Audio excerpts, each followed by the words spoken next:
Hello everyone, welcome back. Let's practice most important questions of current affairs of 13th November 2025. आज के most important questions को current affairs के questions को यहाँ पर हम प्रैक्टिस करेंगे. इन क्वेश्चंस को आप लोग प्रैक्टिस कीजिएगा एंड आपका जो भी स्कोर आए उसको कमेंट बॉक्स में ज़रूर बताइएगा. अगर आप UP PCS and other state PCS exam की तैयारी कर रहे हैं then this video is for you. आपको इन क्वेश्चंस को डेली बेसिस पर प्रैक्टिस करना चाहिए. ये आपके एग्जाम्स में काफ़ी आपको हेल्प करने वाले हैं. फर्स्ट क्वेश्चन है who is recently appointed as US ambassador to India. हाल ही में भारत में अमेरिकी राजदूत के रूप में किसे नियुक्त किया गया है. तो इस क्वेश्चन का करेक्ट आंसर हो जाएगा ऑप्शन बी. सर्जियो गौर को अभी हाल ही में इंडिया का नया यूएस एम्बेसडर बनाया गया है. तो एक इम्पॉर्टेंट अपॉइंटमेंट है. आपके आगे आने वाले एग्जाम्स में ये क्वेश्चन पूछा जा सकता है. So answer B is correct. Second question, what is the rank of India in Global Climate Risk Index 2025? वैश्विक जलवायु जोखिम सूचकांक 2025 में भारत का स्थान क्या है. 10th position, 12th position, 13th and 15th. तो इसका करेक्ट आंसर हो जाएगा ऑप्शन डी. अभी हाल ही में global climate risk index 2025 release हुआ. उसमें इंडिया की पोजीशन रही 15th, जो कि एक इम्प्रूवमेंट देखा जा रहा है इस रैंक में, क्योंकि 2024 के इंडेक्स में इंडिया की पोजीशन थी 10th. ये भी आपको पता होनी चाहिए. और अब आई है 15th. एंड अभी हाल ही में यूनाइटेड नेशंस क्लाइमेट समिट हुआ था बेलेम ब्राज़ील में. उसमें ये अनाउंसमेंट की गई. इस पर्टिकुलर रिपोर्ट को दिखाया गया. और ये जो रिपोर्ट है वो किसके द्वारा रिलीज़ की जाती है. तो एक जर्मन इन्वायरमेंटल थिंक टैंक है जर्मन वॉच. आपको पता होना चाहिए कि ये जो रिपोर्ट है ग्लोबल क्लाइमेट रिस्क इंडेक्स वो कौन रिलीज़ करता है, कहाँ से इशू की जाती है. तो वो एक जर्मन थिंक टैंक है जर्मन वॉच. उसके द्वारा इस पर्टिकुलर रिपोर्ट को रिलीज़ किया जाता है. काफ़ी इंपॉर्टेंट ये फैक्ट्स हैं, आप लोगों को याद होने चाहिए. एंड एक और फैक्ट है कि लॉन्ग टर्म अगर इंडेक्स देखा जाए 1995 से 2024 के बीच में, तो इंडिया की जो पोजीशन है वो 8th से 9th हो गई है. Next question, India and which country has jointly launched a Sanskrit Mahotsav to strengthen their cultural ties? हाल ही में भारत और किस देश ने अपने सांस्कृतिक संबंधों को मजबूत करने के लिए संयुक्त रूप से संस्कृत महोत्सव शुरू किया है. Options are Nepal, Bhutan, Sri Lanka and China. तो इस क्वेश्चन का करेक्ट आंसर हो जाएगा ऑप्शन सी. अभी हाल ही में इंडिया एंड श्रीलंका ने एक संस्कृत महोत्सव का आयोजन किया है. कहाँ पर? यूनिवर्सिटी ऑफ कोलंबो में.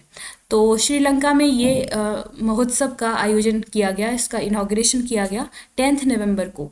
काफ़ी इम्पॉर्टेंट है. दोनों ही कंट्रीज़ के बीच में ये एक जो है इनॉग्रेशन हुआ है. दोनों ही कंट्रीज़ के जो कल्चरल रिलेशंस हैं उनको स्ट्रेंथन करने की बात की गई है. और जो वन ऑफ दी वर्ल्ड की ओल्डेस्ट जो लैंग्वेज है संस्कृत, उसको प्रिजर्व एंड प्रमोट करने के लिए कमिटमेंट किया गया है.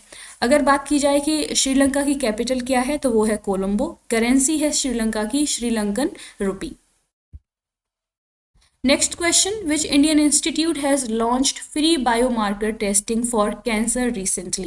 हाल ही में किस भारतीय संस्थान ने कैंसर के लिए मुफ्त बायोमार्कर परीक्षण शुरू किया है. तो ये क्वेश्चन इंपॉर्टेंट है, आपको पता होना चाहिए. ऑप्शंस हैं surveyor India, AIIMS Delhi, serum institute of India and Bharat biotech. अभी हाल ही में सर्वियर इंडिया के द्वारा एक बायोमार्कर टेस्टिंग कैंसर के लिए लॉन्च किया गया है. तो ऑन्कोलॉजी के फील्ड में एक इम्पॉर्टेंट ये इनिशिएटिव है जो कि सर्वियर इंडिया के द्वारा शुरू किया गया है. और सर्वियर इंडिया एक कस्टमाइज्ड बायोमार्कर टेस्टिंग पैनल को ऑफर करेगा, जिससे कि जो AML एंड CCA जो है उसमें एक की जेनेटिक मार्कर होगा. इससे जो भी गवर्नमेंट हॉस्पिटल्स हैं उसमें जो भी कैंसर के पेशेंट्स हैं उनको फ्री ऑफ कॉस्ट्स ये टेस्ट्स प्रोवाइड किए जाएंगे. Next question, volcano Mount Ruang is located in which country? ज्वालामुखी माउंट रुआंग किस देश में स्थित है? Colombia, Australia, Indonesia and Italy. तो इसका आंसर हो जाएगा ऑप्शन सी.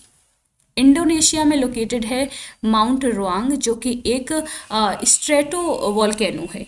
काफ़ी इम्पॉर्टेंट है ये वॉल्केनो, पूछा जा सकता है, इसका रीजन पूछा जा सकता है कि कौन से कहाँ पर ये लोकेटेड है। इंडोनेशिया के जो नॉर्थ सुलावेसी रीजन है वहाँ पर माउंट रुआंग वॉल्केनो लोकेटेड है। कल जो आप लोगों से क्वेश्चन पूछा था उसका आंसर है, क्वेश्चन है on which date India celebrates the National Education Day every year. भारत हर साल किस तारीख को राष्ट्रीय शिक्षा दिवस मनाता है? तो इसका आंसर है ऑप्शन ए, 11 नवंबर को हर साल नेशनल एजुकेशन डे सेलिब्रेट किया जाता है। आज के लिए आप लोगों के लिए क्वेश्चन है, recently 2 digital apps Sahakar DigiPay and Sahakar Digi Loan are launched by which ministry. हाल ही में किस मंत्रालय द्वारा 2 डिजिटल ऐप सहकार डिजीपे और सहकार डिजी लोन लॉन्च किए गए हैं? अपना आंसर कमेंट बॉक्स में ज़रूर दीजिएगा। So this is all for today. I hope आपको ये वीडियो पसंद आई होगी। आपको हमारा ये इनिशिएटिव कैसा लग रहा है, अपना फीडबैक कमेंट बॉक्स में ज़रूर दीजिएगा। अगर आपको ये वीडियो पसंद आती है तो प्लीज़ इसको लाइक कीजिए, शेयर कीजिए एंड सब्सक्राइब कीजिए हमारा चैनल निधि यादव एजुकेशन। मिलते हैं अगले वीडियो में with another important questions. Thank you.